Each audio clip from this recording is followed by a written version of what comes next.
so let's call Jimmy Tinger.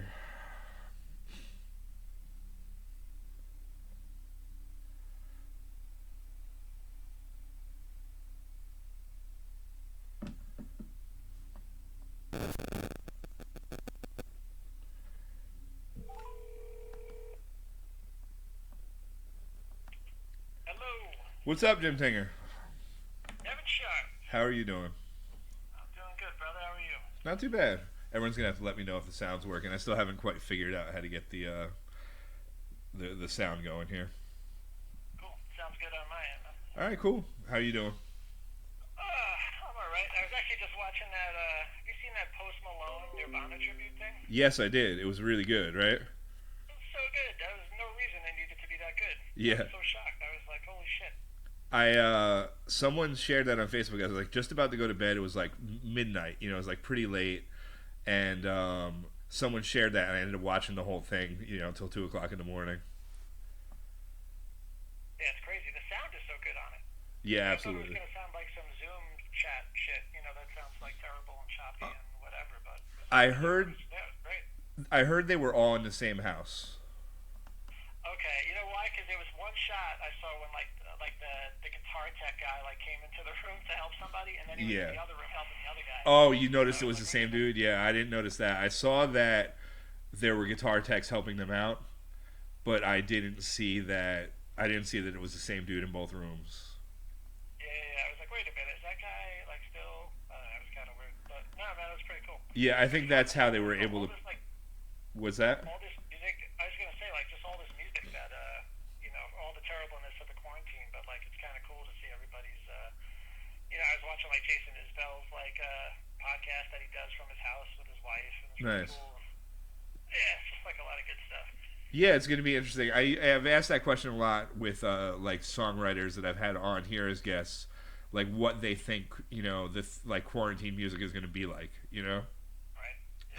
Like I think like after World War I, like the 20s were super. Like the happy with the Charleston stuff. Like I think sometimes like a really bad time, people make happier music to compensate for the thing that they're going through. Right. So I wonder if it's going to be like that, or if it's going to be all like this sad, lonely music. Yeah, I don't know. I mean, I gotta believe that when all this shit is done, that everybody's got a little more, I don't know, gratitude. You know what I mean? Like Yeah, for yeah. what you start realizing what you missed, and or what's good, and so maybe the music comes out sounding like that. I don't know, but after being in isolation for a couple of months, you never know what that's gonna feel like for some people, for sure. There you go. I feel like everyone is going to have a podcast. It's going to be like the new, people aren't going to talk to each other anymore. They're just going to have each other on as guests on their podcasts. It's true, but it's a weird thing because it's like not to get all whatever on this, but like the whole, it's a real shared experience that everyone's going through. So as much as someone's going to be like, oh man, I had a tough time, and everyone's going to be like, yeah, I was isolated too, and I had to deal with, of course they're going to react differently, but it's a weird like similar, like throw everybody in the same bubble and see how everybody kind of reacts differently. Yeah, yeah, absolutely. You know what I mean? So it's kind of bizarre. Like I see that with kids all the time now, where it's like they're all like, like some of them, it's like a shit show, but it's like I don't know. It's kind of up and down too. Like some kids react okay with it. Like my kids hate school, so they're like psyched. They're happy to be home. Yeah, right. Yeah, and they're like hanging out here, so they're fine. They're like, wait, I don't gotta go to school till September. All right. And so you run the teen scene in New Paltz. How long have you been doing that? 25 years now, 90, 94, 95. Wow. Yeah. And how did you get into that? Well, I was going to college, right? I moved up here to go to college, and so I was in New Paltz, and I don't know, man. It was like it was just really lucky. Yeah, you want to hear a crazy story? I was actually all right. So I was working at Bacchus, right? And I had a friend of mine who worked there who was getting workfare, which is basically was welfare. And she was like, you can get welfare if you're a college student. And I was like, what? What does that mean?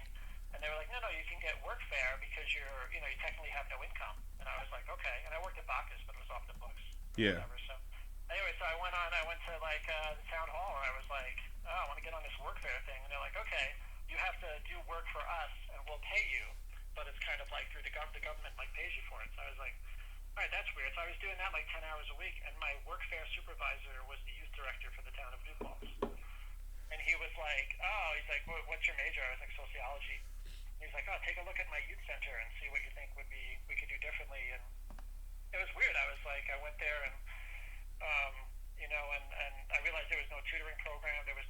weekend recreation, like when kids get bored and stuff. Yeah, yeah, yeah. I started a tutoring program at the middle school, and I started a games program that's called Games. It still exists. Games and More every Saturday. It's like an acronym.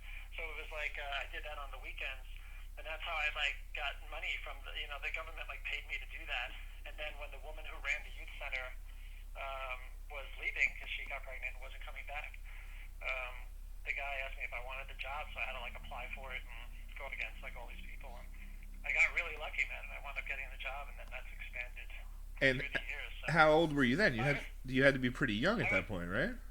yeah, man, I was like 23. I had hair, like I don't Yeah. remember my hair was long probably, but I had hair down to my ass, and I was like, I remember going for the interview, and again, like I had a number of jobs, but I was like, like working at Bacchus was my last job, and and all these other gigs. So I remember I had to go for the interview, and I put my hair in a ponytail, and I was driving around. I knew I had like 20 minutes for my interview, and I was like driving around just chain smoking, like so scared. And like, I'm like 23, and I'm going in front of the town board to like do this thing, and I was terrified. And I remember walking into the interview, and the first thing the town supervisor says to me is like, "You should probably spit out that gum." I was like, "Oh shit, like this is not gonna go well."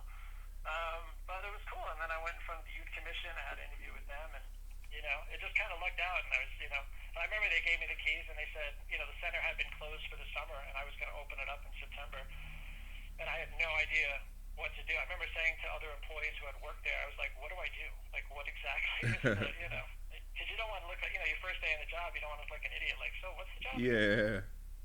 You Well, know, so it was weird, but it built up, and it took me a while for me to really kind of figure out what I was doing. I hired Mark Belovo, as you know. nice, nice. Mark, like I Yeah. hired him and Maria, just all these people, Spazuko, and like these New Paltz people that I knew, that I was friends with, who seemed friendly enough that would be good with kids. Yeah, yeah, yeah. And so you just finished with college then? I was just finishing up, yeah. Then I went to grad school in New Paltz and Albany, and I got my master's in social work, and that's when I kind of really started having a grasp of what I was doing. Yeah. Well, a job like that, it's like there isn't necessarily a blueprint. I mean, now you probably have a system, but that's taken how long to develop. Like, when Yeah, you're man. and there's so many different programs that you could do, or there's so many different ways you can go with it, right? Right, and that was the greatest thing about it, and that's still the greatest thing about it, is that I can pretty much, like, we've changed the program. We don't work off a grant, right? So we're a town department, just like the police Oh, okay. department or the fire department. So we're a town department. So and my boss is the town supervisor. They're not a social worker, so Yeah. they kind of let me do the job because they don't really have much input into it unless I make them look bad. Yeah. So they just want. So I can try anything I want, and then if it works, I keep on doing it. If it doesn't work, I do something else. So we've kind of come up with these programs that have been proven to be successful and that have worked out. And then the ones, like I say, that kind of wind up like they're not cool. We just drop them and do something else. So Yeah. when you work off a grant, when you get money for a grant, you have to do exactly what the grant says. Gotcha. Otherwise, you got to either give the money back or just you got to stop. So we don't have to do that. So it's been great that we can just kind of figure it out, and I think it works the best this way, obviously, because you're really sometimes you get grant money and you're like, okay, here's $20,000. Yeah.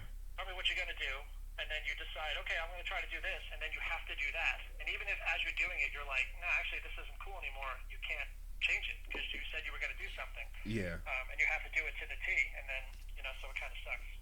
So do you get so the money is probably significantly less that you get from the town, but the freedom and the planning is a little bit makes things run smoother?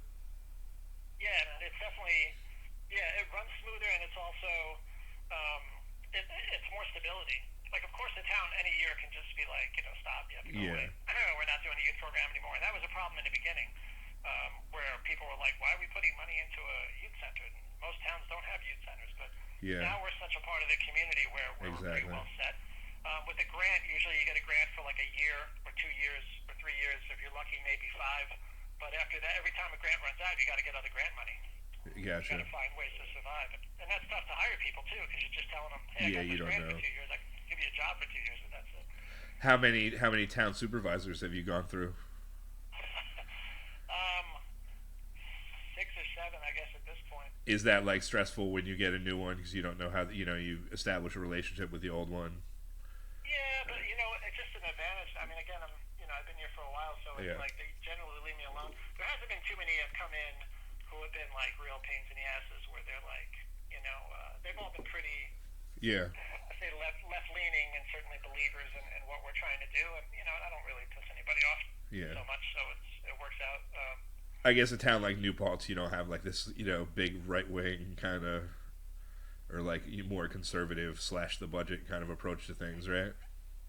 Yeah, yeah, yeah, definitely. I mean, I think in the beginning there was more like David Lent was the town supervisor way back when, and he was like more fiscally conservative and Gotcha. wanted to make sure everything was done. I remember being surprised by that too. Like in my first few years, how the government seemed very conservative, considered compared to the way the town is.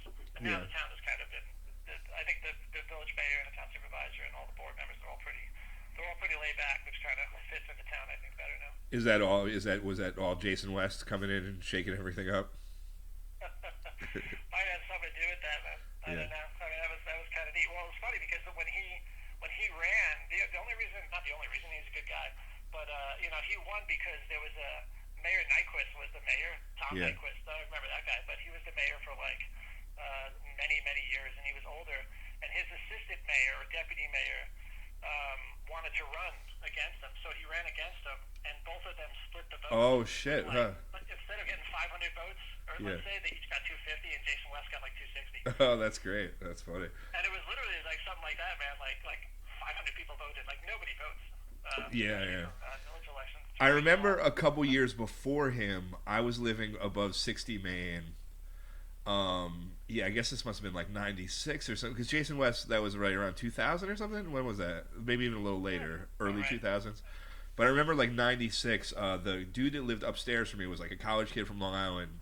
But he was the campaign manager for another guy that was like a college kid had run against the mayor a couple years before that, I think, in like the mid 90s. I know he didn't win, but I think it was the same thing. Their theory was that nobody votes.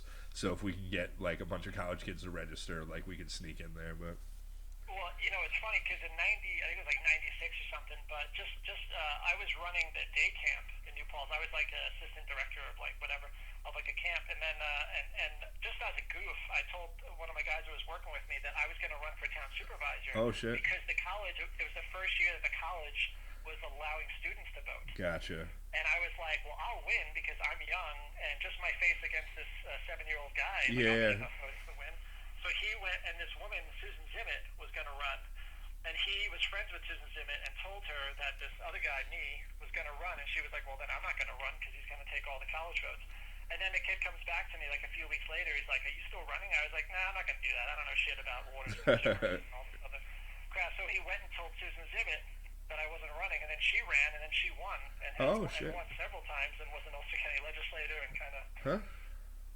did all these things. But, That's interesting. Well, that could you could have taken a different path and been on the town supervisor. oh man, I play Dungeons and Dragons with Jason West every Monday night. We actually just played last night, so nice. we have like Where a. is he? Yeah, he's not in town anymore. Is he? No, he just got. He's the like. I don't know the exact name of the job, but it's like a director of sustainability, I think, for the city of Albany. Oh, nice. So he's like in charge of implementing all their I think basically trying to do a lot of the stuff he did in New Paltz, where you're turning more of their stuff into sustainable renewable sources or whatever. That's cool because he was. I mean, after he was not mayor anymore, like he went back to house painting, and I was Exactly. Like, I remember talking to him, being like, "That's weird, man. You got all these skills. I mean, nothing wrong with house painting, but Yeah. like he had all these things that he wanted to do, and it was like, I figured he can get one of these jobs, like it seems like he has now." Well, we've been playing for like a year or so, and him and his girlfriend Britt were living in New Paltz, right off 32 kind of, and he was applying for a bunch of jobs because he was broke, or he needed to work, but he's like applying for like the paint section at Lowe's or something, and they're looking at his resume and they're like, oh, you were mayor. I think it's hard to get hired for some lower end jobs when people see that you've been because they don't think you're going to stick around. I don't know. It's like the whole overqualified thing. Right. They're like, obviously you're not going to stay here long enough. As soon as you get something better, you're going to go. So they go with someone maybe they think is going to stick around a little bit longer. That's so funny. funny. If I was like at Lowe's and he gave me the application, I'd be like, bullshit, you were mayor. What are you doing? There's that too. Yeah, maybe some people just don't fucking believe him. That's You're funny. making this up. Yeah, absolutely. So what would it be? When did we start the softball team? We started in 2001. Oh man, yeah, 2001. It's funny because I just did the career stats like a month ago or something. All right. It was funny because then you contacted me like soon after, and I was like, oh yeah, man, I just did all this stuff. But yeah, no, 2001, 30 seasons is how long I've been doing it. Just because of remember we did like we used to do a summer And we did summer like and a the fall. Yeah. Okay. and then the fall went to shit because Rosendale got mad. Yeah, that was nice playing on that field. I enjoyed those seasons.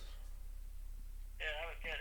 It's so funny going back to if you I was practicing on that Rosendale field, I don't know, a while ago, but not that long ago, and it was like, like when you go back to your childhood, like sledding hill or something, and it seems a lot smaller. Yeah, yeah, yeah. And when you were younger, it was like that. I was hitting like pop-ups that were going like over the fence. Oh, there you go. Maybe you've just gotten stronger.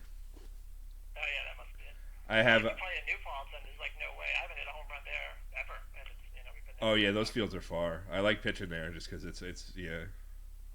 I feel like I have had home runs hit against me there, but it takes a lot. Yeah, no, it takes a while. Well, now we're using wooden bats now, so it's like. Oh, so when did that start? Wooden bats we did. It was like a few years ago. I was trying to push it like for a bunch of years just because like I'm pitching now, which is not a good idea, and could be the reason why we're not we're terrible.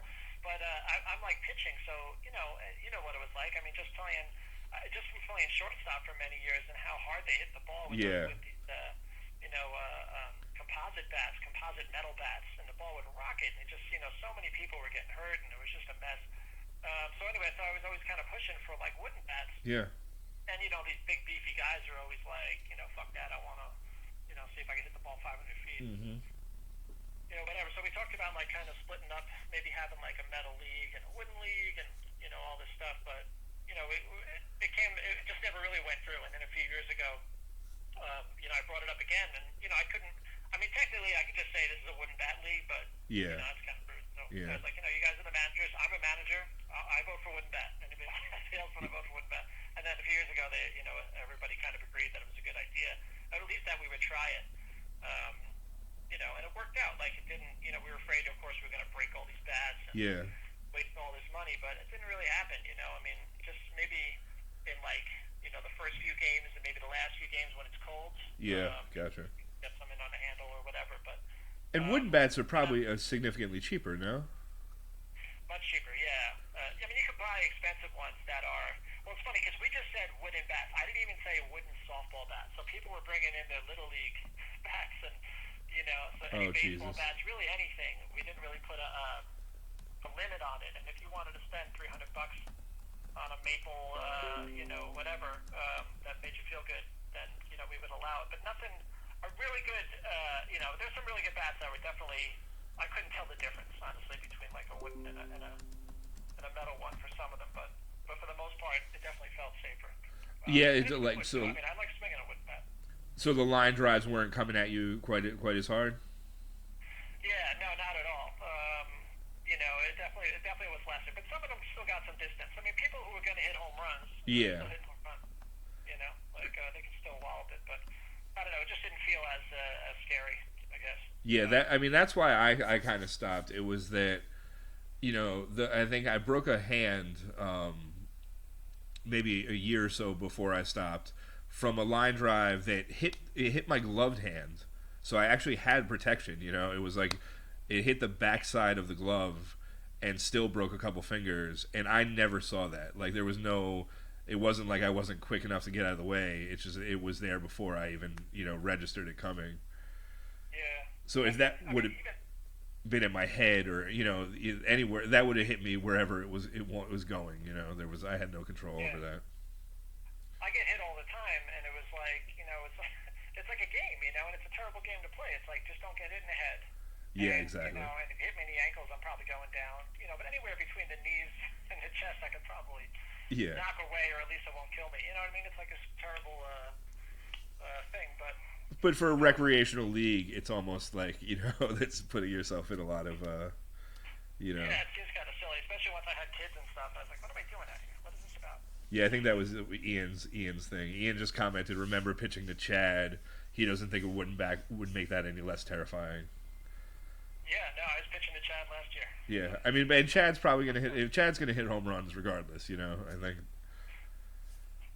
Yeah, it's funny. He was going to play this year, and I was contacting him about, he's the manager of the Bistro team, and I was like, you guys are still in this year. He's like, no, I'm doing professional weightlifting this year, so I'm not going to actually play this year. What the fuck? He's just getting bigger, which is That's funny. good to know. And what was the state? I think I've been gone for a couple years now. I think next year would have been our 20-year anniversary, right? Yeah, I guess so. Yeah. I mean, yeah. If you count, I was counting them by seasons. So Okay. like you played, where were you? You played. What I got you? You played 24 seasons. So that's a spring and fall. It's a respectable. You were 2001 to 2009, and then I had you 2000. You didn't play the fall of 2009, and spring of 2010 to 14 is what I got you. Okay, that's a respectable career. I feel like. Yeah. Yeah, man. You got. You want to hear some Kevin Sharp stats? Yeah, let's go with some Kevin Sharp stats here. You're actually still second on the team in at bats. Okay, all right.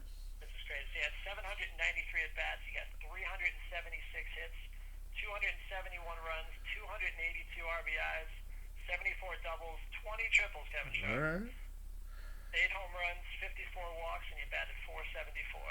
All right, a 474 career. That's all right. And how many walks? How many walks? 54. Yeah, very very low walks considering. I think that's why I have the high at bats. Right, the walk doesn't count as an at bat. Is that how it works? Right. Yeah. It would help you with on base percentage, but not so much. I feel like Isaac probably has probably played 10 seasons and has 43 at bats or whatever. It's funny because Isaac was up 359 times. Yeah. And he has 132 walks. He was the human ranger. He'd go up there and he would take pitches. Yeah. We'd be down 14 runs. It'd be like the 7th Yeah. inning, 20 degrees, it's snowing, and he's like taking pitches.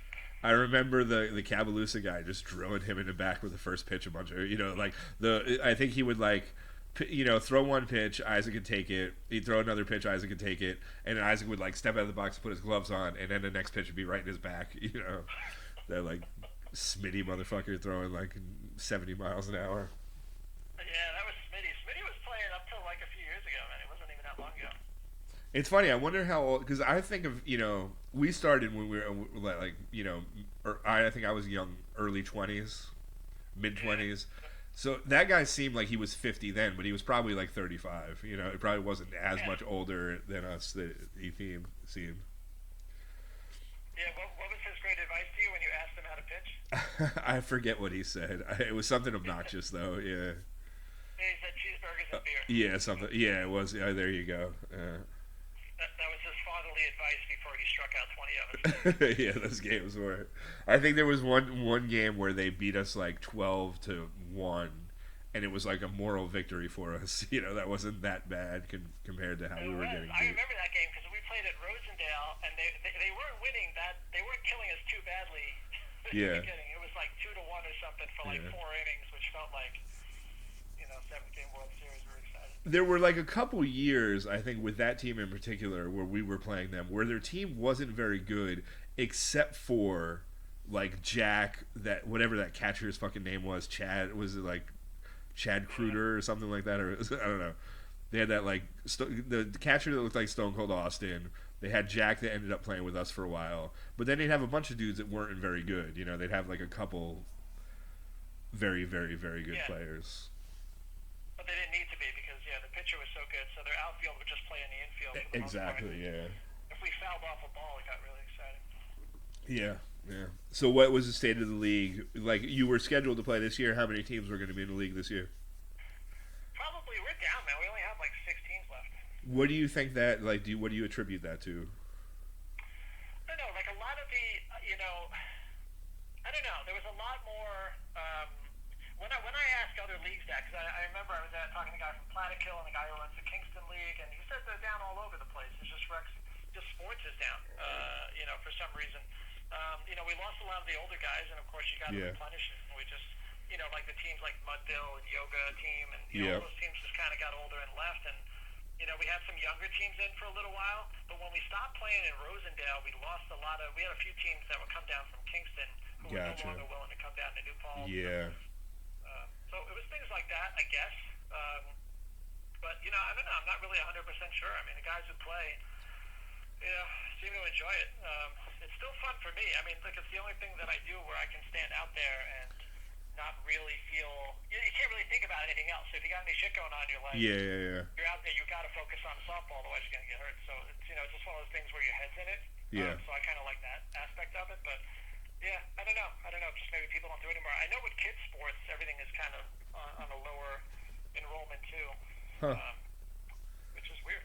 I remember like right around the time I was leaving, or my last season or two. I think a bunch of dudes had left. There was some like over 40 league in Highland that was Right. going on. I don't know if that's still happening or not, but Yeah, they got it there too, but it's a small league. I actually called them and to see if they wanted to combine with us and yeah. do just kind of double league because people were telling me that there were a lot of guys in that league who were not over 40, who were like younger. Oh, I Just see. happened to play, and nobody really cared. But they didn't want to do it. And we've offered to combine with the women's league too, the New Paltz women's league. Cause And do like a we co-ed kind of thing, yeah. Yeah, because we opened it up a couple of years ago that women could play on our team. So like Jade, who works at the youth center with us, she's on our team. And, Oh, okay. Whatever. But it was like sure. But the women's team, they wanted to keep their own thing. Huh? So I don't know. Everyone's kind of doing it.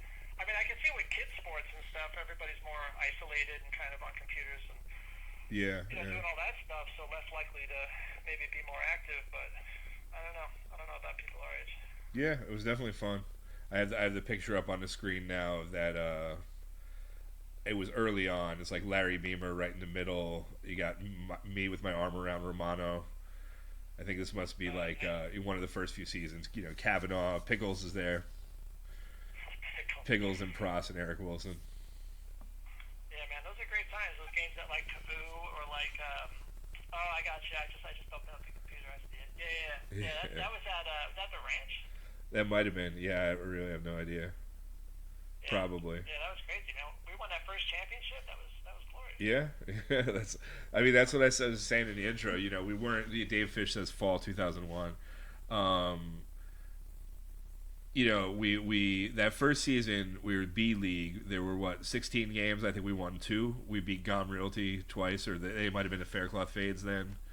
I don't know. They were they started as Gom, right? Is that how it was? Yeah, God, what was funny is that we played. So we started that team, right? And we were like, okay, let's.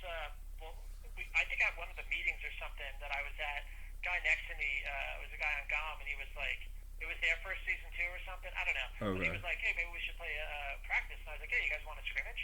And they were like, yeah, totally. And I was like, cool. So we played a scrimmage against them, and we like tied them or like won by a run or something like that. Oh, great. And then we played our first game of the year against them. Joe's East West. Yeah, I remember. It was Joe's East West at Majestic, I'm pretty sure.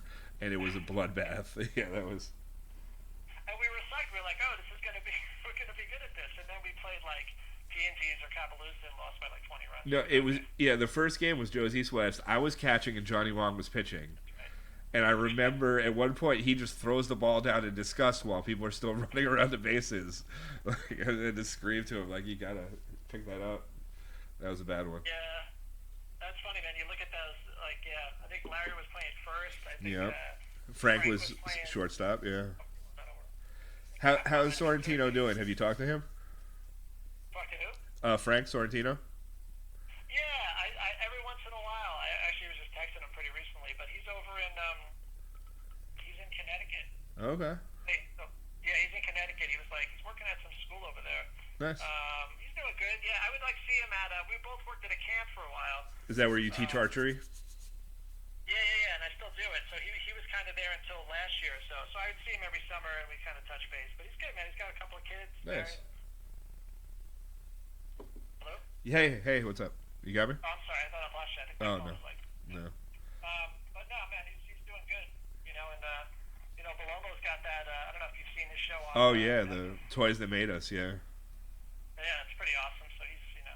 Yeah, I feel like I'll get him on at some point. We'll go through. This probably won't be the last Cheap Smokes episode.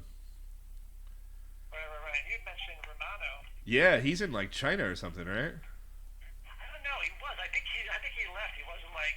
I think it was like a political thing, right? Like he just wasn't into I'm being not. here. I think when Obama got something like that. I think him and Tanis I just saw like I'm not on Facebook a tremendous amount, but I think him and Tanis just got in a little kerfluffle on like someone else's post. I don't even know whose post it was, but I saw him and Tanis got in some heated exchange because he's like a very weird like right wing.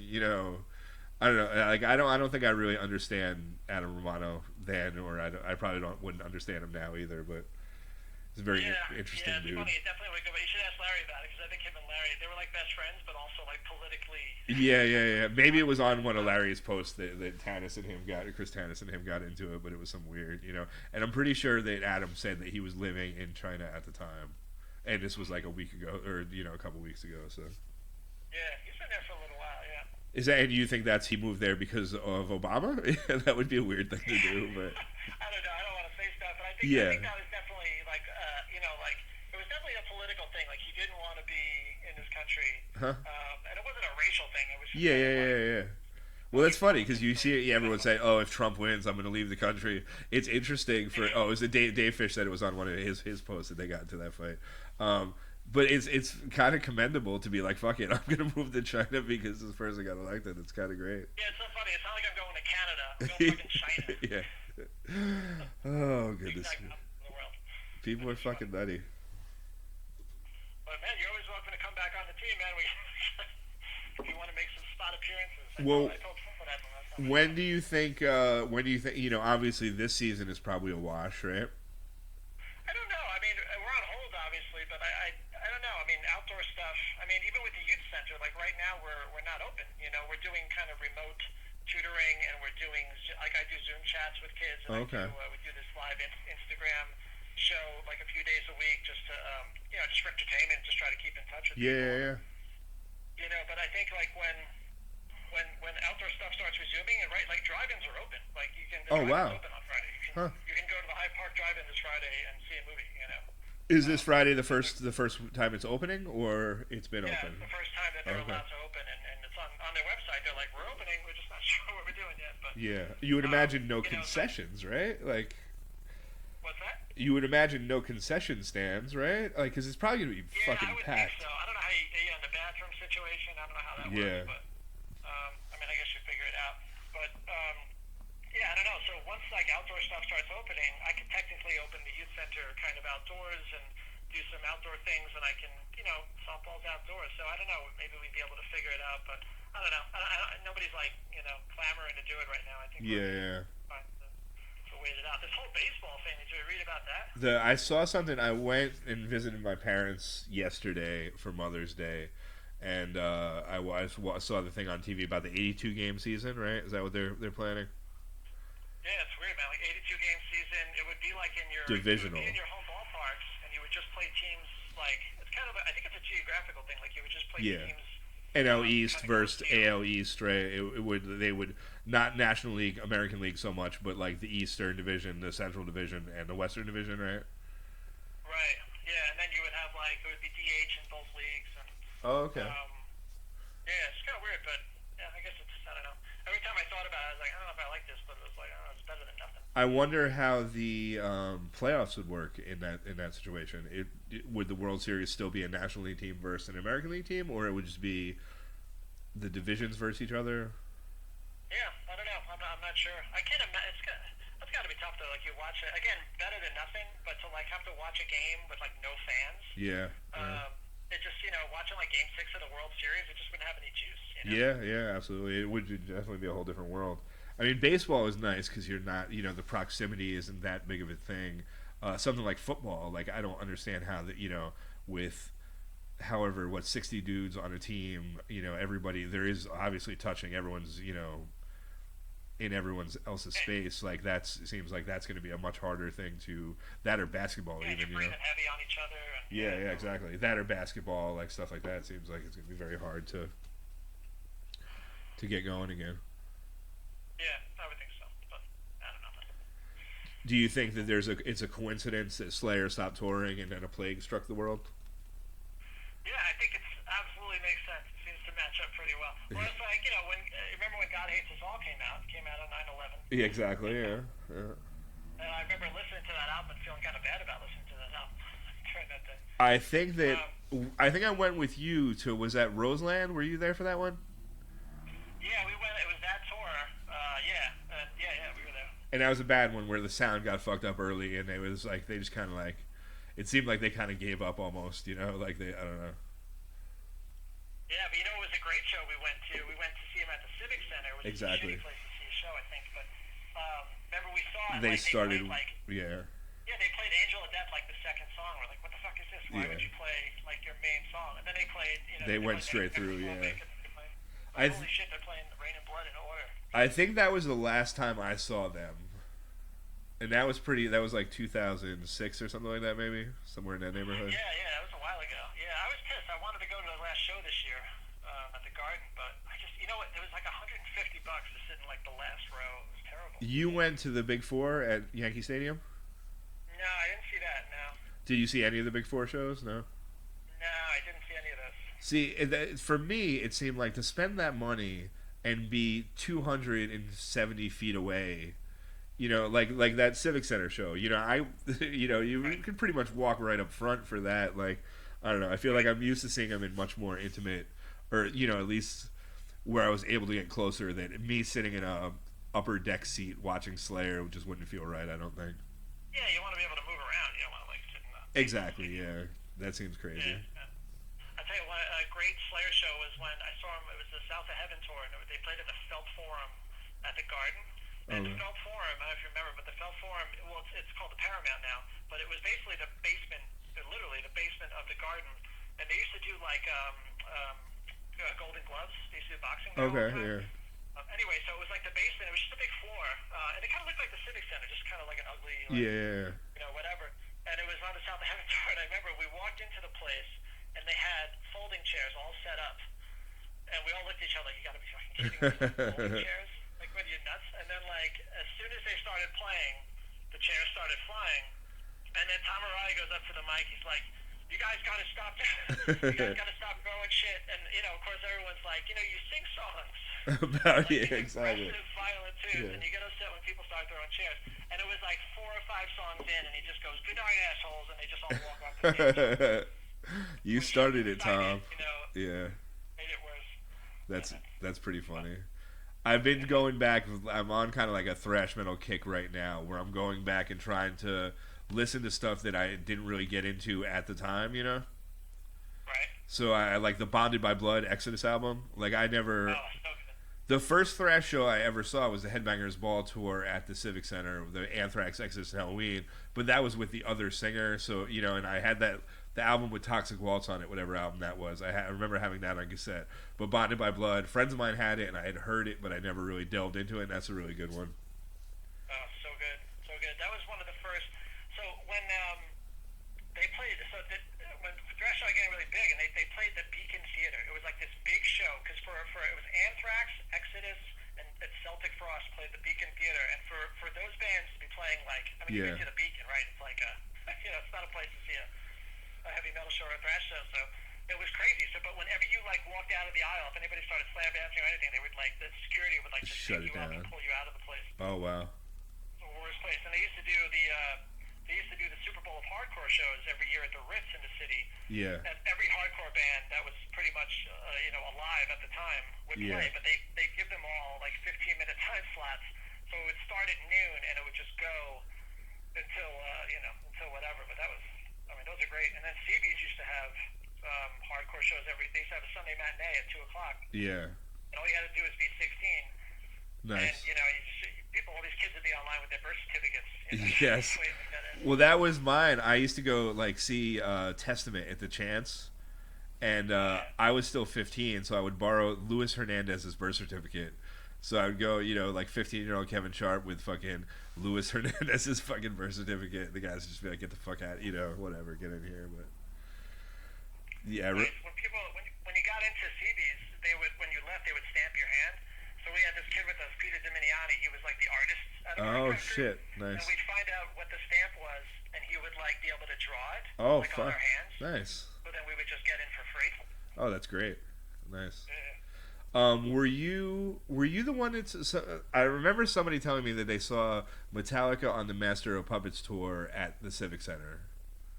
No, I saw them. They opened up for Ozzy. Yeah. Actually, I saw them at the Nassau Coliseum Oh, on the okay. islands on Nice. Master Puppets tour. See, that was like before. I think I got into the stuff just a little bit too late for that. Yeah, yeah, that was '86. That was like that was a long time ago. Yeah. Yeah, that was Um, great though. I just watched the Death by Metal, the Chuck Schuldiner death documentary last night. Oh, I haven't seen that. What's on that? It's basically you remember the band Death. Uh, Sure. they were kind of like I don't know they came out I think mid '80s or whatever. I remember friends of mine had their cassettes or whatever. I think they got very progressive as they moved on. He's like kind of the documentary is interesting. He died of a brain tumor or something like that pretty early, like in his 40s or early 50s. But his shit was weird, where like he kind of started the death metal stuff, and then he kept wanting to get more. He wanted to change every album, so we would like throw his whole fucking band out and get a new band and kind of like switch styles every album. Right. They were one of those bands. So there's this club on Sundance. Sorry, this club on Long Island called Sundance that was in Bayshore, and it was like 10 miles from my house. And it was one of those clubs that like bands like me, like small bands like that would Mm-hmm. play. They go on a little tour, and they would play Sundance on Long Island. They play L'Amour's in Brooklyn. Yeah. They play usually the Ritz or CB's in the city. They play Toad's Place in New Haven, and they play the Chance at Poughkeepsie. Okay. And they kind of do this little Yeah. little tour, and it was called Sundance because it used to be this country music thing, but it turned into like this basically death metal, not death metal, but they turned into like they had like a lot of hardcore, they had a lot of stuff, but the guy who ran the place would didn't have a good grasp on it, so often he put on the bill, he put on a hardcore band with like a Yeah. death metal band, which was just you'd have all these skinheads come out, Oh Jesus. and Yeah. it would be these long hairs, and it would just be just be Mm-hmm. brutality Yeah. for a while, but I remember I saw Soundgarden there, and this was I don't even know when this was. This was like way before Yeah. they did anything. But I remember Chris Cornell, like he jumped, he was jumping around all over the stage, and he jumped up so high, he banged his head on something and like knocked himself out. Jesus. And they like stopped the show, and nobody cared because they were like the opening act. I think Yeah. Corrosions of Conformity was like, Oh what's wow, going on? that's funny. Yeah. We just played up in Syracuse not that long ago, and the dude that set up we played at Middle Ages Brewing, but the guy that helped us set up the show is like this metal kind of dude that's also into like the folky root scene. And he's like, oh, I have to leave early because I'm going to see Corrosion of Conformity and Crowbar. If you want, I can get you in for free afterwards. So we like cut our short set or set short and like run over there. We just missed Crowbar, who I've never seen. I've seen Corrosion of Conformity a few times, but we just missed Crowbar. We like got in as soon as they were ending, and that was upsetting. Gotcha. You know? Middle Ages is cool though. I've been there before. Yeah, it's a nice brewery. Syracuse seems like a fun place to hang. Yeah, it does. Right on. So, and what do you think about the U Center? Like, do you think that the opening of that, you're just waiting to see what the government says and some outside stuff? Yeah, I think once. Yeah, definitely. I think like I don't know. We got to go through these 4 phases, right? So I think phase 1 is we don't qualify for it yet because Yeah. so we're in the Mid Hudson Valley. We're grouped with Dutchess County and all the way down Westchester. to Westchester. Yeah. Which kinda, even though we have some of the better numbers out of all those counties, Yeah. Westchester kind of brings us down. I think.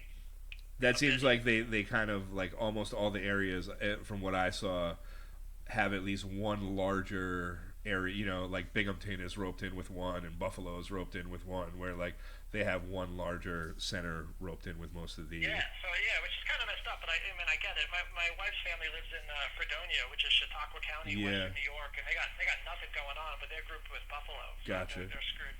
Yeah. Because Buffalo's the second biggest city. But yeah, so once I think once we get to phase 1, which may be in a week or 2, Yeah. then you got to go through 2 weeks of that, and then you can get to phase 2, and then 2 weeks, and then phase 3. So we're kind of phase 4 because we're kind of grouped in with recreation and camps and stuff. Gotcha. So, Yeah. so it's going to be a while. I mean, obviously, so it's tough because I'm just trying to keep in contact with as many kids as possible, and a lot of them are struggling. Yeah. Trying to deal. Well, I'm glad that you're there for them. That you got someone good looking out for them at least. Thanks. Yeah. It's good. It's I can't. I'm so lucky. It's ridiculous. Some of the stuff. So fortunate for sure. All right, man. Well, it was nice talking to you.